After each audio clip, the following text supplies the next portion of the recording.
Nako, yan na nga ho ba sinasabi natin. Nagsalita na sa wakas ang pinakaaabangan ng ating mga kababayan. Nagpa-interview na ho. Etong si Undersecretary Renato Aboy Paraiso. Huwag ko kayo magpalito. Hindi ho siya si Saldico. Pati ako nalito eh. Akala ko, sabi ko, anak ng toko si Saldico, nagpa-interview na. Kamukha lang ho pala. Siya ho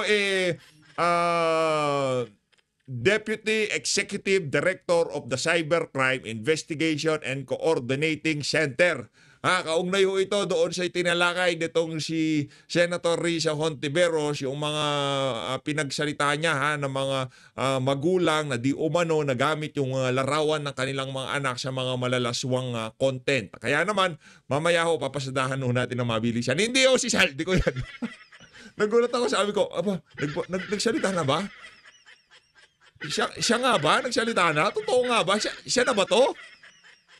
Tapos ang mga kababayan, papasadahan natin ng mabilisan. Itong si Attorney Salvador Panelo at itong si Sir MJ Omonde. Palakpakan natin. Subscribe ho kayo diyan sa bagong channel na naman ata ng SM na ito. Ito. Itawag kay Panelo. Itawag kay Panelo. Yan ang programa nitong si former Presidential Legal Counsel Attorney Salvador Panelo. Unahin na muna natin itong si Senator Rodante Marcoleta. Ano lang yung napanood natin kahapon dito napakaikling interview lang, as in, hindi nga natin maintindihan kung ano yung konteksto ng sinasabi niya. Kaya naman, dito mga kababayan, bubuuin na natin yan. Heto na mga kababayan. Teka lang ho, yan. Dito, litan natin ng konti. Para kita si Sir MJ, yan. Walang sound. Yung ibang sangkot dun sa flood control, Hindi ko alam. may interview kayo kanina sa GMA. Sinasabi niyo daw, baka Nasa Amerika na daw, sir.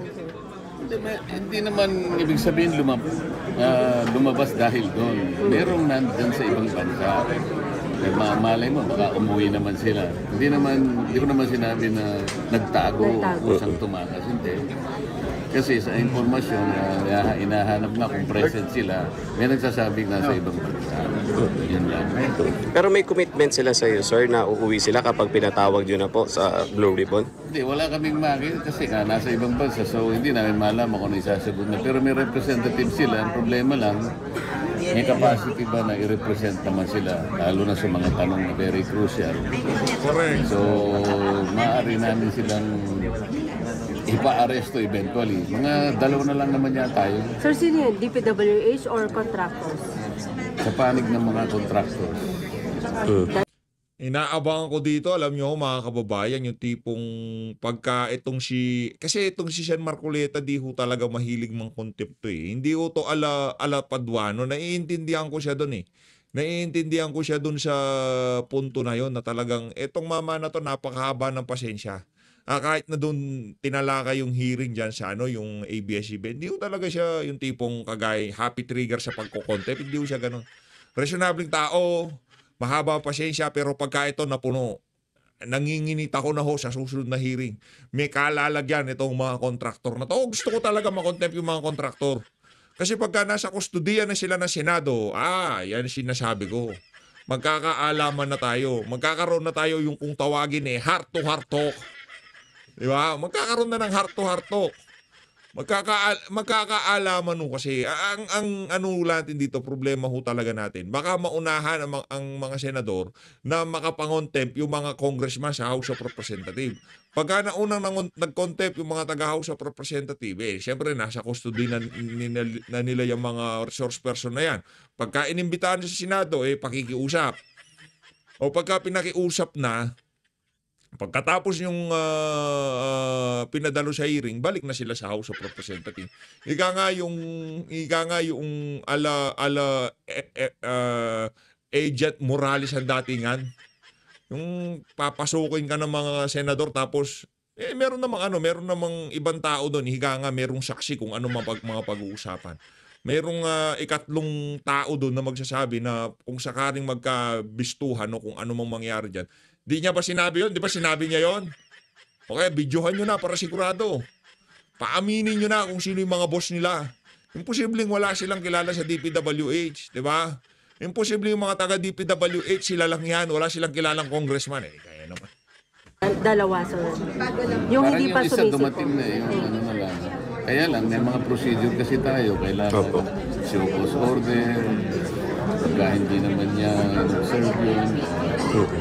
Sampina, pagkulang sampina, mapipilitan na huwaran. So, para naman hindi lang masabing masyado tayong mabalasik. Hindi naman yun ang ating Tama. Sir, ipakay natin, makatulong sila para mahanap natin ang maraming kasagutan sa maraming tanong Sir, last na nakabaon. Tsaka yung ika nga yung investigation in aid of legislation. Di ba? Sir, yung contractor na yun na isa na lang na nasa US, kasama siya doon sa top 15 na hinahanap natin na listahan ng Pangulo. Parang kasama sa top 15 niya. sa Monday, sir, na hearing, at sino pa yung ina-expect na Sana pinatawag? nandun na lahat. Sana represented na lahat. Kasi ang iniisip ko nga, hindi na yung session day para sana buong araw para mas maraming matake. So, hindi kayo mag... Ganito, Sen, para walang talagang ika nga, Sabado, doon tayo mag-hearing. Kaya naman yan, naknanto ka. Sabado, umpisa natin na Sabado ng umaga, Linggo, Lunes ng alas 3, pagka mag-uumpisa session sa plenaryo, doon tayo matatapos. Diba? Lahat, ipatawag na natin. Yan si Bunoan, yan si... Lahat sila. Hindi na Thursday, ganun. Friday. Hindi, eventually, ganun na hihingin ko para sa ganun, mas makarami tayo matake. Sir, meron bang witness na gusto nang lumabas, humarap, nagsabi sa inyo na alam nila? Merong mga feelers, kaya lang, ang aking sinasabi, gusto ko munang makita yung extent ng kanilang sasabihin bago, kung wala namang bago, paano naman yun? So, pinakamagandang ma-determine natin, ano ba sasabihin mo? Meron ka bang ituturo? Magtatapat ka ba? Pagkatapos, saka natin titimbangin. Ilan yan, sir? Yung sinasabi mo. Pero basta meron, basta mga mangilan-ngilan. Yan. Mangilan-ngilan. Oo. Meron din sa DPWA, sir. Kinukumbinsi yung nagtapat marami kasing nakarinig. So sabi ko, puro dinig lang yan. Gusto ko, meron talagang lilitaw na magsasabi ng totoo. Flood control anomalies, do you have the same information? No, I do not have any information. Sino umalis? Basta may, wala siyang binakit kung sino, I pero... don't know. I haven't talked to him. Pero sir, just in case na yung meron kayong dapat na paharapin dyan na lumabas na ng bansa, ano pwedeng Dapat gawin? magkaroon ng lookout. Para mapigilan. Oo. And pag umalis ka, that is an admission of guilt. Flight means guilt. Sir, kumbinsido ba kayo doon sa paliwanag ng abogado ng mga Diskaya na kaya wala raw yung mga sasakyan doon kasi ginagamit tsaka binabaha daw kasi yung passage. Tell it to the Marines. So sir, on Monday... Teka, I have to commend the Bureau of Customs for seizing the 12 vehicles of this guy led by Commissioner Ariel Nepomuceno. Sir, on Monday, papakita niyo na ba yung sulat na sinasabi niyo na magpapatunay na... But I have it. So may nagbibigay talaga. Nagbibigay talaga. Yeah, nagbibigay siya ng 40% advance. Doon sa mga specialist na DPW. Ayaw pa niya magturo So paano yun? Under oath siya, kung sakaling magsinungaling. We will contemplating on the idea of citing her in contempt. Yan. Yan Kung gusto ko. paninisigan niya, sir. She's a blatant liar and her statement is full of inconsistencies. Kita mo, sabi niya, sa Alpha and Omega lang siya concerned. Tapos, nung tinanong ko si St. Timothy, St. Jared, nag-test na, pero hindi naman totally nag-test. Nandun pa rin yung pangalan na sa Inassign niya sa St. Timothy, pamangkin niya. Yung isa, asawa niya. Yung isa, anak niya. Sa portion na sila rin. Sir, sabi as early as 27, meron na daw issue ng 2017. Meron ng issue tungkol dyan sa ghost flood control. Dapat ba hindi lang malimit sa Marcos administration investigation about ghost flood control Well, projects? we can go farther from that. siguro,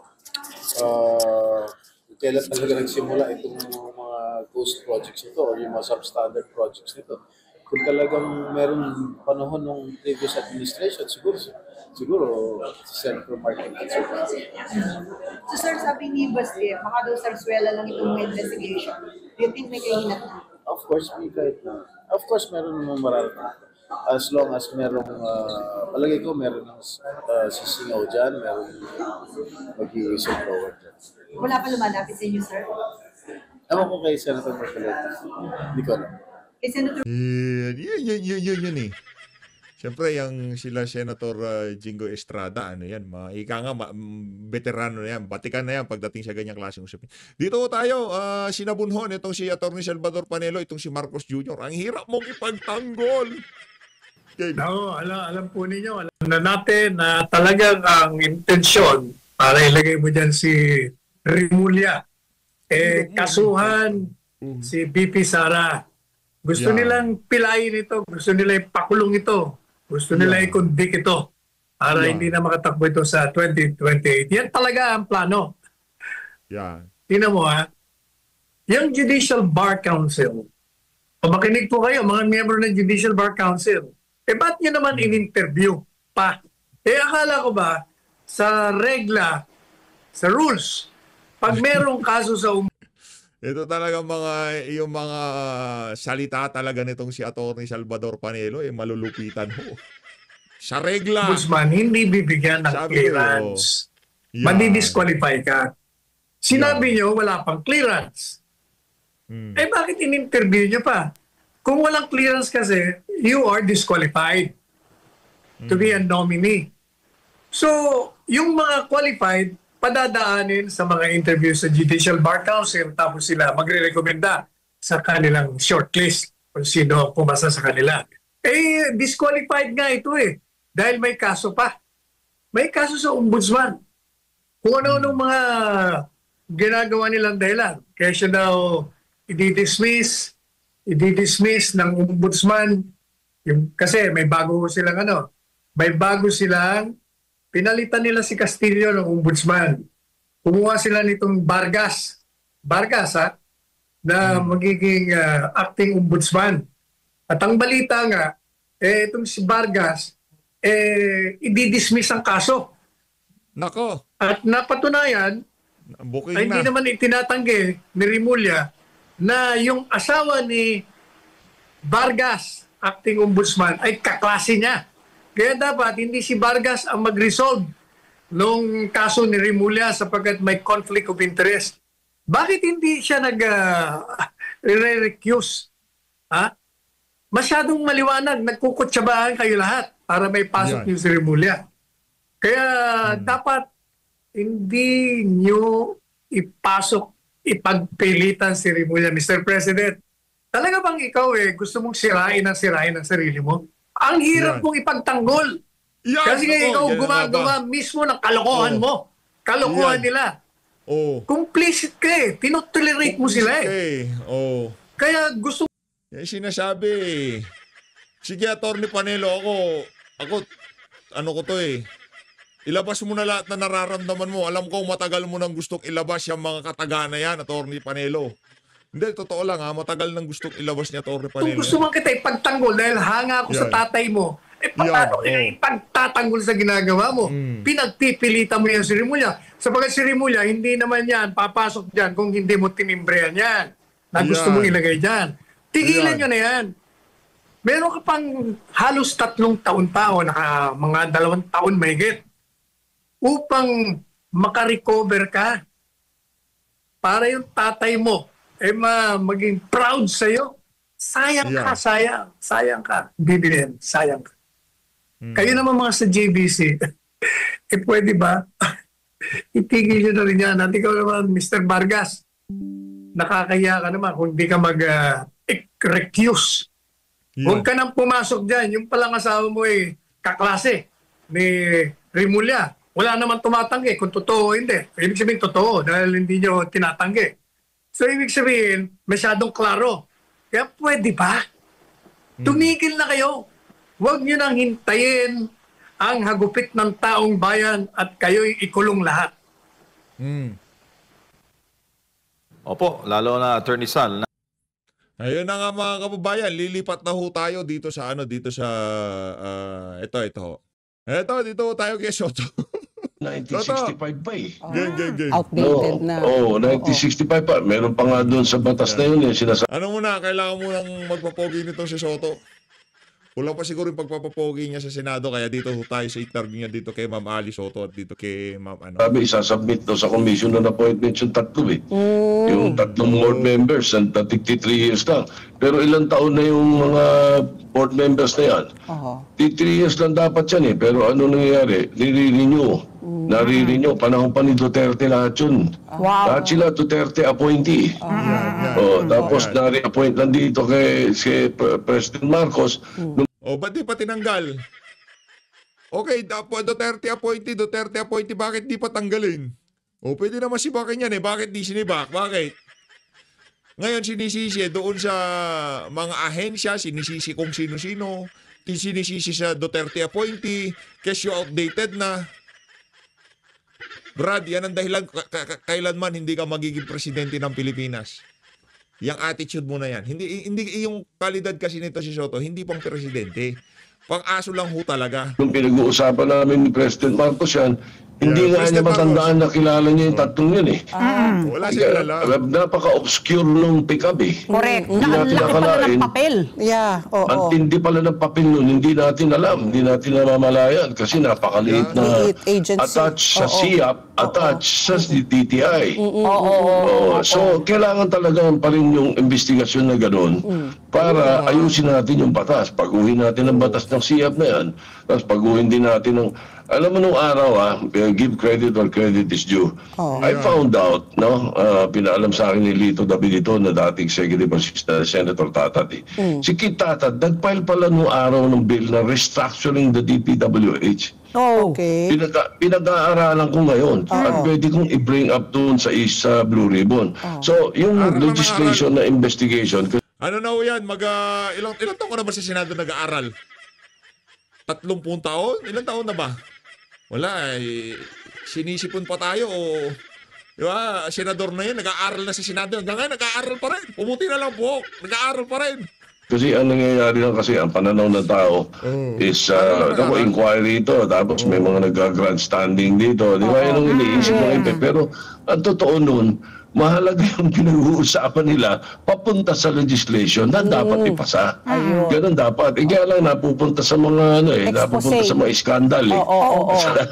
Pero kasi meron ding oversight function ang lehislatura na yung pinasang batas mahusay na ipanatutupad. Pero having said that, gusto ko lang tingnan itong gusto niyong i-overhaul nga ang PICAB at ma-amend to actually amend itong Construction Industry Authority of the Philippines. Yan yung SIAP at saka yung PICAB, Philippine Contractors Accreditation Board Law. Dahil nga dito sa mga nangyari dito sa nalantad nung Senate Blue Ribbon Committee, Tito Sen, kung saan nakita natin yung mga diskaya. Nakita mo, questionable yung ownership structure nung kanyang di ba, na obvious na dami lang yung empleyado niya, dami lamang yung pinsan, yung pamangkin niya, pinsan ng pamangkin niya, tapos siyam sila, nasabay-sabay nagbibid para kung matalo yung isa, malaki pa rin yung chance na diskaya owned pa rin yung manalo. Material representation in the construction industry. Pakihimay mo nga sa amin yan, Tito Sen. Oo, tama ka. As a matter of fact, it's material misrepresentation. Ang nangyayari kasi nila, yun ang isa sa mga tinitingnan natin na mukhang either walang power ang pick-up na masita yun or pinapayagan nila. Sapagkat lumalabas, 2 sa 3, contractor din eh. Ngayon, sabi nila, hindi kasi daw, ang requirement daw doon ay contractor. Contractor, pero hindi ka na pwedeng mag-contract sa gobyerno. Para mga abogado, pag ikaw naging huwes, ina-appoint kang judge, hindi ka na pwede mag-lawyer. Mag-private practice. Conflict of interest. Ganun. Sa mga punto ni Soto na yan, dapat noong mga 1991, doon yan linabas. O kaya di naman kaya noong mga 2000 2016. Dapat doon yung sinabi yan, kailangan ngayon Ngayon siya mag-grandstanding, di ba? Soto? Ano yun? Ano ba klaseng thinking naman ngayon? Porque contractor siya, pwede siya mag-contractor. Anyway, doon sa tinatanong mo, siyam ang kanilang mga korporasyon, kumpanya. Yung mga members ng siyam, interlocking Yes. Related. Sila din kaya nga pwede ba yun? Lahat sila magbibid, sila din yun. Talagang malino na material misrepresentation. At sa ngayon, meron sila ng mga letter of authority na final ito sa siyam na kumpanya. Pati rin sa mag-asawa. At kausap ko kahapon si Commissioner John Lumagi. Tito Sen, ito, sabi mo nga itong mga Senate Blue Ribbon hearing, it's in aid of legislation. My question also, are you also going to look into the contributions? Because Senate President Cheese Escudero admitted in public that he accepted 30 million pesos as donation when he ran again, when he ran again for senator noong 2022. Yung mga ganyan, at sinasabi rin po ni Chairman George Garcia na may mga gray area talagang hindi pa talaga, kumbaga may difference yung sinasabi personal ba or yung parang doon sa korporasyon ba yun or whatever. Is that also something that you will look into moving forward sa paggagawa ninyo ng mga batas? Mga political contributions na dapat walang koneksyon sa mga mambabatas po natin? At the moment, COMELEC na issue. COMELEC na issue yan. Pero dito sa amin, hindi ang Blue Ribbon ang nararapat tumingin yan. Ang dapat tumingin yan yung Committee on Electoral Reforms. And siguro, it will be brought up, I'm sure. Kasi meron ng mga nakafile ngayon sa Committee on Electoral Reforms na mga bill, hindi may iwasan pag-usapan yan. Lalo na, haharap ang COMELEC doon sa mga hearing ng electoral reforms. Pagkarap ng COMELEC, hindi maaaring matanong yan at magkaroon ng inquiry tungkol dyan. Hindi pwede yung gray area. Kailangan dyan, black or white. Correct. Talagang express provision na pati yung tumanggap. Ibig sabihin, dahil yung kay Joel Villanueva, San Jose Builders ang nakalagay. So yun, tagilid yun. Tapos yung isa, pangalan lang ng tao na konektado sa isang, nakonektado sa siya may-ari nung construction o contractor agency, hindi pwede. Teka muna, mukhang pareho rin yun, di ba? So dapat na malinaw yun. I don't know why COMELEC said merong gray area sila. Siguro naman nag-iimbestiga lang kaya naman nasabi niya yun. Baka nga, tingnan natin muna kung ano magiging resulta nila. Pero as I said, sa amin, Electoral Reforms Committee dapat tumingin yan. Okay, Tito Sen, nung nakapanayam namin ang pick-up dito several weeks ago, nagulantang ako actually, yung mga na-blacklist, ang blacklist nitong mga contractor na to, 1 to 2 years lamang, depende siguro sa severity nung ginawa. Ngayon, si Secretary Vince Dizon nag-announce na kapag blacklisted for life. And I'm wondering if you want, sa inyo sa legislatura, if you want to institutionalize it by crafting a law disallowing blacklisted companies from participating in bidding for government contracts na may due process, kasi baka naman yung karibal mo, di ba, may nagsasour graping, sinet up ka, di ba, no? So, isa batas ito na pag blacklisted ka, at saka yung paraan para malaman din na blinacklist yung isang kumpanya mo, set up ka ng panibagong kumpanya pero kayo-kayo pa rin, hindi ba? Yung lahat na lang ng modus ng pandaraya gagawin. Tito Sen. Yes, correct. Dapat yun, ganun. Pagka na blacklisted na, ngayon yung mga miyembro, makikita naman nila sa SEC, di ba? Yung listahan ng mga members ng korporasyon. Dapat meron ding parang warning ang pick-up doon. So, yung malaking kailangan ayusin din sa pick-up. As a matter of fact, medyo hindi ko rin gusto yung mga sagot sa akin, lalo rin yung executive director nila. Nung kinakausap ko medyo parang helpless sila pero pinapayagan nila. Hindi ba pwede yung ganun So yung kung blacklisted ka, dapat yung blacklisted ka na. Ano, nangyayari dyan, blacklisted ka, pagkatapos ng 1 year, pwede uli. Pero ito, yung ginagawa, Tito Sen, diba, nag-set up lang ng mga dami-dami. Nakita mo, empleyado niya, yung may-ari, tapos yung pamangkin niya, pinsan ng pamangkin niya, eldesan niya, di ba yung ganun? Alam mo naman na, yung ano, napapaikutan. Correct. Hindi lang napapaikutan. Talagang bubulag-bulagan yung pick-up. Sigurado may gumalaw dyan. Alam na natin kung ano nangyayari. Malamang, di ba? Para payagan. Hindi. Dapat pagka sinabi mo yung salitang pick-up, kasunod nun, appointee ni Digong. Ganon.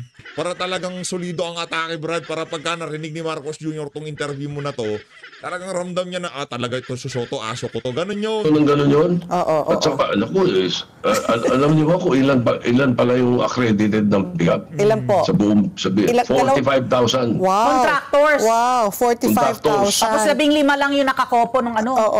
Yun yung accredited. May mga ligaw pa dyan. Yung mga nangihiram ng lisensya. Oo, mga illegal. Isa pa yung practice na yun, Yes. Yung nagpapahiram ng lisensya. Tito Sen, babalikan ko lang yung sinabi mo kanina, no, na tama nga na we move forward, tapos pero we have to look back also. Sa mababang kapulungan, ini-insist po ni Congressman Toby Chanco na ipaupo si Congressman Zaldico because he was the chair of the Appropriations Committee at gusto rin niya imbitahin si former Senator Grace po. Sa Senado, kayo ho ba ay ano po yung inyong sa loobin nyo pagdating po sa ganito? Will you recall, like Ali also mentioned earlier, former Secretary Mark Villar is there. Who's very quiet. Tapos si former Senator Grace po, who was the chair of the Finance Committee. And then, paano po yun, Senator Tito Sen? Sa akin, I will speak for myself. Ano? Correct. Kung gusto nating luminaw ang usapan, kailangan kausapin natin sila. Hindi natin pwedeng palampasin na ganun-ganun lang. Gusto natin luminaw to, kailangan makakausap natin. Makausap natin si Saldi, kausap natin nila si Saldi, makausap namin si Grace. Di ba? At malaman namin kung ano nangyari sa bike. Hindi, ganito. Makausap namin si Grace, makausap nila si Saldi. Tapos magkaalaman kung magkano ba talaga ang naging onsiyan, kung bakit nagkaganito ang labanan, di ba? Sabi kasi ni Ma'am Sas, talagang ang nangyari ho dyan, onsihan. Ikaw. Okay. So, at the moment, yung DBCC ang pinag-uusapan sa Senate ngayon as far as the budget is concerned. So, nandoon kami.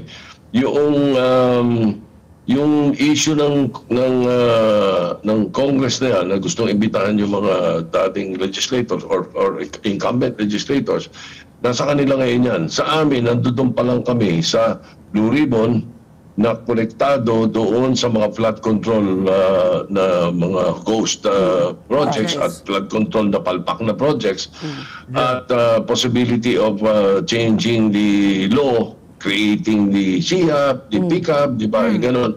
Pero yung DBCC ng budget, kaya nandoon na yung Secretary of Finance, si Ralph, nandoon na ang DPM, nag-hearing na ang Committee on Finance ng Senado, headed by Sharon Gatchalian, kahapon at 2 days na. 2 days na yung DBB, Development Budget Coordinating Committee yun So yun yung grupo. So ando doon pa lang. Ako nag-umpisa ng wala. Patshot na yung tanong ko doon. Tinanong ko lang yung tungkol doon sa nangyari sa DPWH sa budget for 2025. Pero papunta pa kami doon. So papunta kami doon. Pero right now, it's being handled by the Committee on Finance. Okay. Na ito pa lang sa 2026 proposed national budget, may red flags din. Pag-uusapan namin mamaya. Pero ito, wala. Sisipakin namin yun. Huwag kayong magkalala. Nakita na namin yung listahan Oo nga. Kahapon, yung grupo ng minority. Si Ping, si Risa, ako, si Loren. Kaya nga. Oo. Si Migs, pati si Kiko. Doon sinisilip namin yung listahan. Sabi, hindi pwede ito. Ito na naman, uniform ng presyo. 100 million, 100 million, 100 million. Naku, Andiyan na ulit yung mga tagapantay natin. Hindi pwede yun. Sipakin natin yun. Siguradong kakampihan kami ni Presidente ron. Alam mo nga, hindi ko alam, hinga ka ng reaction, na-intriga ako sa sinabi ni Senator Loren Legarda dahil bago na yung kalihim, bakit hindi natin let's scrap yung actually budget ng DPWH, let the new Secretary Vince Dizon craft the 2026 budget for DPWH. Tito Sen. Siguro for the next year. Too late ngayon kasi January, February yung budget call ng mga agencies galing sa mga regional. Wala nang time. Wala nang time. Nakasubmit na eh. Nakasubmit na, na-net na eh. Nakasubmit na ng Presidente. Too late for this year. Maybe next year. Yung debate sa Tito Sen, yung kasi naging Senate President ka rin naman, yung debate about yung ini-insist kasi ito, hindi. Congress has the power of the purse, which is true. Hindi po ba? Pero ano yung extent that the lawmakers can modify the budget submitted by the executive to the legislative branch of government? Dahil kasi sabi ng Pangulo, hindi na daw niya nakilala eh. Yung 2025 na isinumite na GAB dito sa Kongreso, pagbalik sa kanya, hindi na niya makilala. And then, nagbanta na itong 2026 budget, hindi daw niya pipirmahan kahit pa magkaroon tayo ng re-enacted budget. Yung issue ng power of the purse, Tito Sen, ano yung extent na pwede niyong baguhin yung sinumiting NEP? As long as it's not injurious to the budget and to the country. Injurious yung ginawa nilang power of the purse noong 2025 Hindi, hindi. Yung power of the purse, kasabihan lang yun kasi nanggagaling ang ina-approve o nira-ratify ng Congress ang budget. Di ba? Kaya they have the power of the purse na tinatawag. Pero kasabihan na yun. Hindi ibig sabihin kung ano yung budget ng Presidente, pwede mong bulat-latin yun at galawin mo at ibahin mo. Kukunin mo yung napakalaking budget sa Department of Education, aalisin mo. Sa Department of Health, aalisin mo, ilalagay mo sa DPWH. Sino nag-alis? Sino nag-alis? Diba? Sino nag-alis? Bakit hindi natin mabanggit kung sino yung nag-alis? Diba? Para para ika nga talagang solidong at sinsyerong atake. Ha? Kung magkaalaman na, ika nga, diba? Hindi yung parinig na naman. Naalala ko tuloy sa'yo si Amy Marcos. Puro sa mga kontrata nyo. Diba? Hindi power of the purse yun. Ano yun? Robbery of the purse. Robbery of the purse, oo. In line with that also, Senator, marami rin pong mga lumabas na mga balita na yung mga LGUs rin po, hindi nila alam na may mga proyekto na pong ginagawa ang DPWH kasi daw supposed to be national, so wala nang pakialam yung LGU. Paano rin po natin magagawa po yan na talagang may check and balance po between the LGU and the implementing agency po? Kasi ito ngayon yan ang alam ko inaasikaso ni President Marcos yan. Ngayon, gusto niya manggaling sa mga regional, sa mga local development councils, ang mga pangangailangan. Yes. Kaya yung mga local development councils, siyempre, kasama dun yung mga mayors, mga governors, di ba? Pati mga vice mayors, pati mga konsyal, kasama rin sa mga ganun Alam nila yung mga proyekto dahil yun ang mga proyektong hinihiling nila at pinararating nila to sa Regional Development Council na siyang nakakarating sa Pangulo.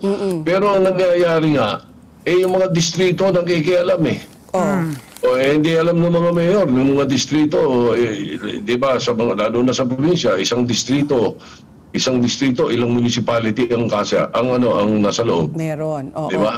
Yung mga ganun So hindi alam ng mga mayor na yung congressman nila meron ganito, gano'n.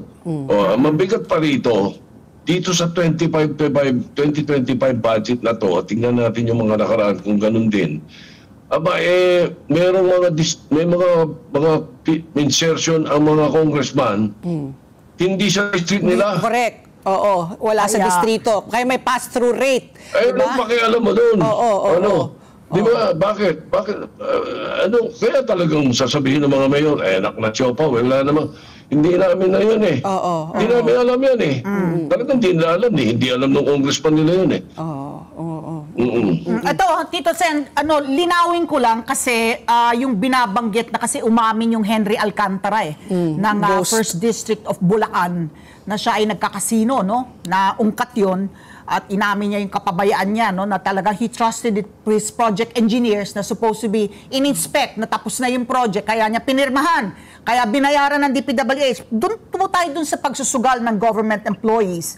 Noong isang hearing nitong late August, I think August 26, sinabi po ng Civil Service Commission, yung chairperson nila na si Marilyn Barua Yap, na wala pa raw batas na nagbabawal sa mga opisyal at empleyado ng gobyerno na magsugal online o kahit dun sa land base, tulad ng mga casino. Legal naman, yan pa may PAGCOR license, basta't labas ito sa oras ng trabaho. Yun po ang paglilinaw ng CSC chairperson na si Marilyn Barua Yap during that, hearing.